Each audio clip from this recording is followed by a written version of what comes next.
Saudi আরবে আসলে সবাই একটু ভাইবা চিন্তা আইসেন। আমরা 4 মাস থেকে কোনো কাজ পাইতেছি না। এই দেখেন কই বসে আছি ভাই, কি একটা অবস্থায়। আর যাই যে আসবেন তাতে 1 মাসের খাবার না খেয়ে আসবেন, তাহলে কিছু একটা শিখতে পারবেন। আর পারলে 6 মাসের খাবার নিয়ে আসেন ভাই, তাহলে কাজে নাকবো।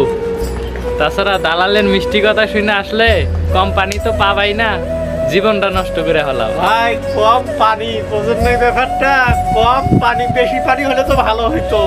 আর আমরা আসলে বিরাট কেরিয়ার, মানে কেরিয়ার বড় করার জন্য কেরিয়ারের 12টা বাজায় দিছে আমাদের এই সৌদি আরবে আসার পরে।